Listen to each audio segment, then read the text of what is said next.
Have you ever noticed how easily people can control your day just by changing their tone, ignoring your message, or giving you a strange look? One minute you're calm, and the next you're anxious, overthinking, or angry. It's like your emotions belong to them, not you. But the moment you stop letting their moods decide your emotions, that's when everything changes. That's when you take your peace back. It's like a dog chasing a stick. Not because it wants the stick, but because someone keeps throwing it. Or think of a bird who forgets it can fly because it's lived too long in a cage with the door open. Or like a river forced into a bottle, overflowing not because it's wrong, but because it was never meant to be contained. That's what it feels like when you let others steer your emotions. You think you're being calm when really you're being controlled. Because while they're busy trying to stir you, you have a choice: keep reacting or rise above. And when you stop feeding their need to control your mood, something powerful happens. They lose their grip and you find your center. So what really happens when you stop letting people control your emotions without yelling, without fighting, without saying a word? Stay until the end, because the last one will change everything. But before we dive in, pay attention to this story, which will help you better understand the wisdom in this material. The story of Elias. Elias had always been easy to read and even easier to manipulate. When someone frowned at him, he'd rush to apologize. When a loved one grew distant, he'd bend over backwards to win them back. He adjusted, softened, over-explained, all to keep the peace. People said he was kind, thoughtful, but deep inside, Elias knew what they really loved was how easy it was to tug at his strings. He wasn't born like that. He had simply learned, early on, that people rewarded the ones who danced when guilt was thrown like a drumbeat. And so he became like a circus elephant, mighty in size, but taught to lift his foot every time someone clapped.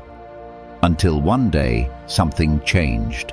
It wasn't dramatic, no betrayal, no explosion, just a slow, quiet ache.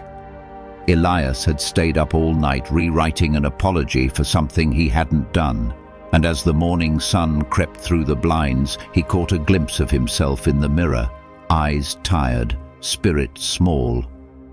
That's when it hit him. "This isn't peace," he whispered. "This is performance." Later that week, he visited his uncle, a wildlife conservationist who had once helped rescue mistreated animals from a traveling circus.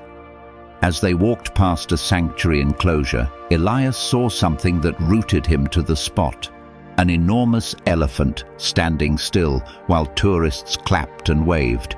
It didn't move, didn't dance, didn't lift a foot, just stood there, calm, unmoved, sovereign. "Why won't it react?" Elias asked. His uncle smiled. "Because for years it danced every time someone clapped.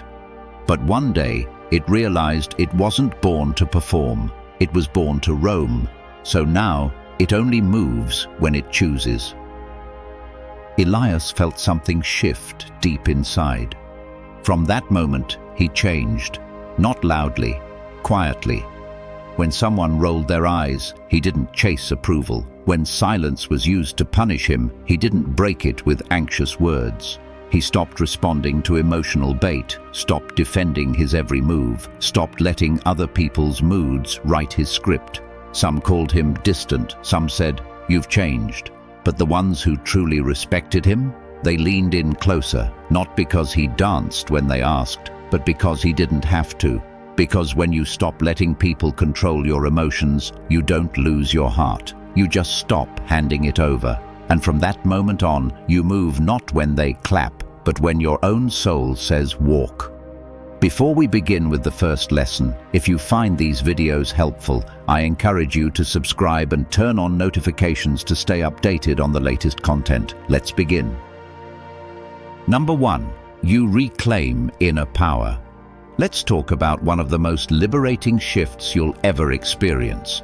What happens when you stop letting people control your emotions? It doesn't happen overnight. At first, you're used to reacting, snapping back when someone disrespects you, shutting down when someone ignores you, feeling drained when someone around you brings chaos. It's almost automatic. Someone else moves, and you flinch. They withdraw, and you chase. They criticize, and you shrink. But there comes a moment, quiet, calm, when you stop. You don't react. You don't absorb. You don't engage. And that's when something powerful happens. Here's the truth. The moment you stop reacting to every insult, every guilt trip, every mood swing tossed your way, you begin to reclaim ownership of your inner world. You stop being an emotional puppet tied to the strings of other people's behavior. You stop letting their opinions shape your self-worth. What once triggered you now passes through you like wind through open hands. It's not that you don't care, it's that you've grown strong enough to choose when and how you respond. This is where Stoic wisdom steps in. Marcus Aurelius wrote, "You have power over your mind, not outside events. Realize this, and you will find strength." And he was right. You don't control what others do. You can't control who's rude, who's distant, who's moody, or who's manipulative. But you can control what you do next. You can control your peace, your focus, your clarity. And when you finally accept that truth, not just in your mind, but in your heart, you stop handing your emotional power to people who never deserved it in the first place. Let me share a story. A woman I know, let's call her Natalie, used to let one co-worker ruin her entire day. He was passive-aggressive, always making sly remarks, constantly challenging her confidence in subtle ways. She used to come home exhausted, replaying the conversations in her head, wondering if she said the wrong thing. Then, one day, Natalie decided she was done.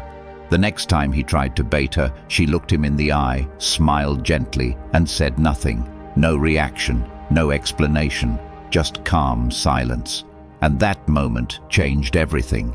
She realized that his power over her had never been real. It was borrowed, handed to him every time she reacted.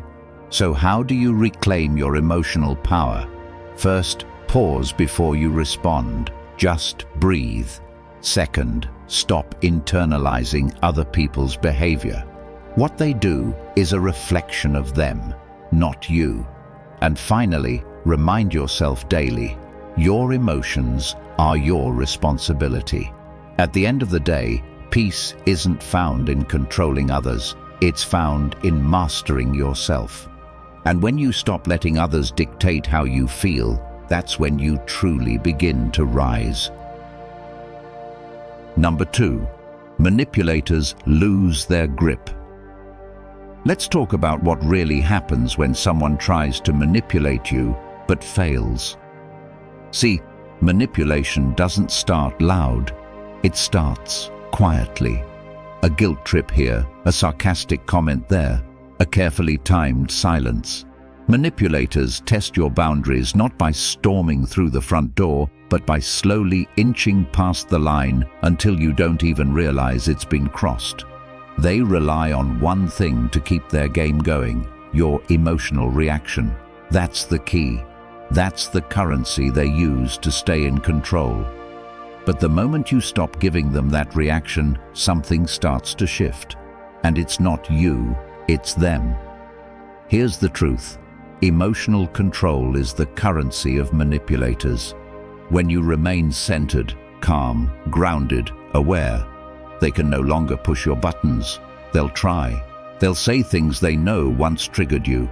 They'll test the old patterns, hoping you still flinch, still justify, still explain. But when you don't, when you just breathe, observe, and refuse to engage, their power starts to collapse. Because the only way manipulation works is if you hand over your emotional remote.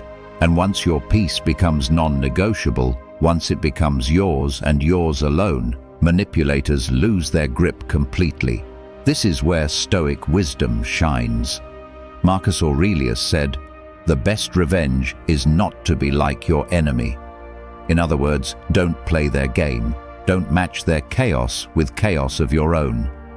When someone tries to control you emotionally, your greatest strength is found in stillness, not cold silence, not passive aggression, but calm clarity, the kind that says, I see what you're doing and I no longer accept it. Because the moment you no longer react, they're left with their own words echoing back at them. And that's silence, that's accountability. Let me tell you about someone. Let's call her Rachel. She had a friend, Leah, who always made her feel guilty for setting boundaries. If Rachel didn't answer a message fast enough, Leah would post passive-aggressive quotes online. If Rachel said no to plans, Leah would bring it up later, joking, but not really. It drained Rachel. Until one day, Rachel stopped explaining. She stopped defending. When Leah made a snide remark, Rachel smiled and changed the subject. No anger, no justification, just peace. And Leah, she stumbled. The comments kept coming, but with less and less force. Eventually they stopped, because without Rachel's emotional energy to feed on, there was nothing left to manipulate. So how do you take back control? First, notice the patterns. Second, stop explaining yourself to people committed to misunderstanding you. And third, protect your peace like it's sacred, because it is. At the end of the day, manipulation only works when you react. But when your peace becomes untouchable, their control becomes irrelevant. You stop being a pawn and start becoming the master of your own emotional world. If you've watched the video this far, don't forget to leave a comment with a thank God and give it a like if you enjoyed the content. Your support means a lot and motivates me to keep creating more interesting videos. I hope you find inspiration in them and that we continue learning together. Thank you for your support. Number 3. You start thinking more clearly. Let's talk about something that doesn't get enough attention. What happens to your mind when you finally stop letting emotions run the show? See, when you're constantly reacting, your judgment becomes foggy. You say things you don't mean. You agree to things you later regret. You read too deeply into silences and miss what's actually being said. Emotion, when left unchecked, becomes a lens and not a clear one. It distorts, it exaggerates, it paints situations in extremes. But once you stop reacting to everything, once you stop handing your emotional state over to every comment, mood, or glance, you start seeing things for what they really are. Here's the truth. Emotions aren't bad, but when they lead your every response, they cloud your thinking. And that cloudiness, it leads to decisions based on fear, resentment, pride, or impulse, not wisdom. But the moment you pause, the moment you breathe before speaking, assess before acting, and reflect before reacting, clarity begins to return. You start noticing the gap between what someone says and how you interpret it. You stop taking things personally. You begin separating your feelings from facts. And suddenly, your decisions become sharper, more rational, more grounded in truth, not just emotion. This is where Stoic psychology becomes a compass. Marcus Aurelius said, "If you are distressed by anything external, the pain is not due to the thing itself, but to your estimate of it." And he was right. It's not the event. It's your interpretation. It's not the silence. It's the story you tell yourself about it. When you learn to question those stories instead of reacting to them, that's when your mind starts to sharpen. You start thinking with perspective. You make decisions from your values, not your moods. Let me share a story. A man I once met, let's call him Brian, used to be impulsive. At work, if someone disagreed with him, he'd get defensive. At home, if his partner seemed distant, he'd spiral into overthinking. Every emotion became a trigger, every disagreement a personal attack. But Brian began journaling, studying Stoicism, and doing something simple, pausing. That pause changed everything. Instead of replying instantly, he started asking, "Is this true? Is this about me? Or is this just a passing wave?" And the more he practiced, the clearer his thinking became. He stopped assuming. He started listening. His decisions improved, not just at work, but in life. So how do you think more clearly? First, create space between stimulus and response. Second, question your interpretations. Not everything you feel is fact. And third, trust that clarity comes when emotion no longer clouds your lens. At the end of the day, your greatest power is not just staying calm, it's thinking clearly. And that clarity, it begins the moment you stop letting emotion take the wheel. Number 4, you become unshakably calm. Let's talk about the kind of calm that people can't shake, the kind that rattles those who once rattled you. See, when you let others control your emotions, your peace is always at the mercy of someone else's behavior. If they ignore you, you panic. If they lash out, you break. If they guilt trip you, you shrink. But when you stop giving them that control, when you stop reacting and start observing, something changes. The chaos that once swept you away now passes like wind across still water. You're no longer tossed around. You're centered, rooted. And the people who once relied on your emotional reaction start realizing they've lost their hold. Here's the truth. People who manipulate through silence, guilt, or anger are not looking for communication. They're looking for control. They want to pull you into a dance of reaction. But when you no longer flinch, when their silence doesn't make you chase, their guilt doesn't make you bend, and their anger doesn't pull you into conflict, they're left dancing alone. Your calm becomes your shield, your silence your sword. And that kind of stillness, that kind of emotional discipline, it unnerves people who depended on your chaos to validate their power. This is where Stoic wisdom comes in. Heraclitus said, "To be even-minded is the greatest virtue." And it's true. Calm isn't weakness, it's strength under control. It's the ability to stand in the middle of someone else's storm and not be blown off course. When you master that, your entire life changes. You stop fearing other people's moods. You stop tiptoeing around tension. You walk into rooms with the same energy you'd carry walking through a forest, aware, alert, but deeply at peace. Let me tell you about someone. Let's call her Jessica. She had a sister who was known for emotional blow-ups. Holidays, birthdays, even casual calls would turn into landmines. Jessica used to get drawn in every time, trying to explain, trying to fix, trying to soothe. It drained her. But one year, she decided to respond differently. When her sister lashed out, Jessica stayed calm. No yelling, no explaining, just stillness. And that calm threw her sister off. There was nothing to push against. Eventually, even her sister's outbursts softened, because the storm wasn't getting the reaction it craved. Jessica had stopped being a participant. She had become an anchor. So how do you become unshakably calm? First, detach your peace from other people's behavior. Second, don't confuse silence with surrender. Sometimes silence is strategy. And third, understand that calm isn't passive. It's power in its purest form. At the end of the day, people will try to test your peace, but once you've mastered your calm, their storms lose their strength. You don't just stay grounded, you become the ground.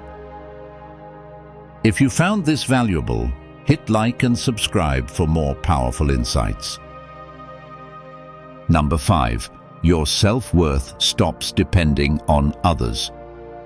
Let's talk about one of the most powerful shifts that happens when you stop letting people control your emotions.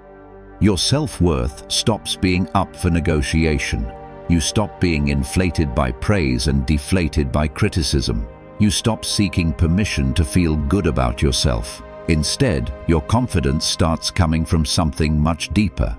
Not applause, not validation, but alignment. And when that shift happens, you no longer rise and fall based on someone else's opinion of you. You stand, you know. You don't need to be told who you are because you've already decided. Here's the truth. When you base your value on external validation, your self-worth becomes fragile. A compliment lifts you, but a single criticism crushes you. You start living for likes, approval, and applause. You overthink every interaction, wondering, did I do enough? Was I impressive? Did they like me? But when you stop outsourcing your worth, when you stop handing people the mirror that tells you who you are, you take back your power, because who you are is not a popularity contest. It's a quiet knowing, it's self-respect, lived consistently. This is where Stoic philosophy lights the way. Seneca wrote, "It is not the man who has too little, but the man who craves more that is poor." The same is true for validation. The moment you stop craving others' approval, you stop living in emotional poverty. You realize you're already enough, not perfect, not above reproach, but whole, with or without applause. And that kind of self-worth, it can't be shaken because it's no longer on loan. It's yours. Let me share a story. A woman I knew, let's call her Erin, was a high achiever. Always praised, always polished. But behind the confidence was a secret addiction to approval. If she wasn't complimented, she felt invisible. If someone criticized her, even kindly, she spiraled. But then something happened. A mentor told her, "What if you're still valuable, even when no one says so?" That hit different. Erin started journaling, meditating, showing up fully even when no one noticed. And slowly, her confidence stopped rising and falling with external noise. She wore what she liked. She spoke without rehearsing. She started validating herself. So how do you stop depending on others for your worth? First, realize validation is sweet, but not necessary. Second, notice how often you adjust yourself to be liked. Then stop. And third, build rituals that affirm who you are, not who you're trying to impress. At the end of the day, your worth isn't up for debate. Not in likes, not in opinions, not in applause. When you stop chasing validation, you don't become arrogant, you become free. Number 6, you become emotionally independent. Let's talk about one of the quietest but most liberating transformations that happens when you stop letting others control your emotions. You become emotionally independent. That doesn't mean you stop feeling. It means you stop outsourcing your emotional state to other people's actions. You stop needing someone else to make you feel worthy, happy, or safe.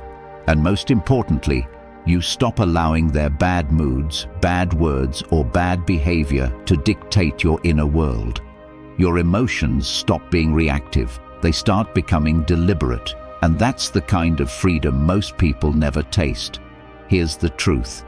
Most of us are taught that love means emotional enmeshment, that we're supposed to rise and fall with the moods of those around us, that if someone we care about is upset, we must be upset too. Or if someone treats us poorly, we must spiral. But that's not love, that's emotional dependence. Emotional independence means you feel deeply, but you're not owned by those feelings. You're not a puppet to someone else's strings. You become the author of your emotional life, and no one gets to steal the pen. This is where Stoic psychology delivers its deepest lesson. Epictetus said, "Freedom is the name of virtue, slavery of vice. None is free who is not his own master." And emotional independence is exactly that, becoming your own master. When you're no longer emotionally reactive, people can't manipulate you with guilt, silence, praise, or pressure. You get to decide what matters. You get to choose your response. You become calm in the storm, centered in the chaos and whole in your solitude. Let me share a story. There's a man I know. Let's call him Daniel. He used to live at the mercy of his partner's emotions. If she was joyful, he felt alive. If she was cold, he spiraled. His happiness was a mirror of her mood. But after years of emotional whiplash, Daniel started making a shift. He stopped asking, "How do they feel about me?" and started asking, "How do I feel about me?" He learned to pause before reacting. He found joy in simple, solitary things, and with each step, he became emotionally independent. Their moods no longer dictated his day, and for the first time, he felt something stronger than love. He felt free. So how do you become emotionally independent? First, stop waiting for others to validate your emotions. Second, practice pausing. Create space between stimulus and response. And third, build your joy in places no one else can reach. At the end of the day, emotional independence doesn't mean detachment. It means freedom. You still love, you still care, but your peace is no longer on loan. It belongs to you, and you alone. If you believe this video can help others, give it a like. It helps the YouTube algorithm show it to more people. And don't forget to subscribe for more awesome content coming your way. Share your thoughts in the comments. I will definitely reply. Number 7. People start respecting you differently. Let's talk about the shift that happens not just within you, but around you. The moment you stop letting others control your emotions, people begin to respect you differently. It's subtle at first. The tone they use when they speak to you changes. The way they test your boundaries, it slows down. They stop pushing for reactions because they know now they won't get them. Your calm becomes intimidating, not because it's cold, but because it's rooted. Your presence says, "I know who I am." And that kind of self-assurance can't be manipulated, only respected. Here's the truth. People don't respect those who can be easily thrown off balance. They may enjoy the control, but they don't admire it. When you're reactive, when every word, every silence, every gesture from someone else sends you spinning, people sense it. And unfortunately, some will use it. But the moment you stop reacting, the moment your energy remains still while theirs rises or falls, they pause. They notice, they adjust, because now they're not dealing with someone they can sway. They're dealing with someone they have to face. This is where Stoic philosophy shines its light. Epictetus said, "First, tell yourself what kind of person you want to be. Then do what you have to do." Respect doesn't come from demanding it.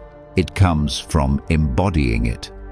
When you walk in your values, when you speak with clarity and hold your peace, even under pressure, people begin to treat you differently, not because you told them to, but because your energy leaves no room for anything else. Let me share a story. There was a woman I worked with. Let's call her Rachel. Early on, she was known for being overly accommodating. She'd apologize before speaking. She'd fold under confrontation. People cut her off in meetings, overlooked her ideas, and took credit for her work. But something shifted. She started reading Stoic texts. She began journaling before reacting, pausing before replying. Slowly, she stopped chasing approval and started owning her voice. One day, in a meeting, someone tried to talk over her again. But this time, Rachel didn't flinch. She held eye contact, let the silence grow, then finished her sentence, calm, clear, unshaken. The room shifted. From that day forward, people spoke to her with a different tone. They didn't interrupt as often. Why? Because Rachel wasn't reactive anymore. She was grounded. And grounded people command a different kind of respect. So how do you shift how people see you? First, stop reacting. Second, stand firm in your truth without aggression. And third, let your presence speak louder than your defense. At the end of the day, when your emotions stop being public property, your power becomes visible. You don't have to demand respect. You become someone who naturally receives it. If you found this valuable, hit like and subscribe for more powerful insights.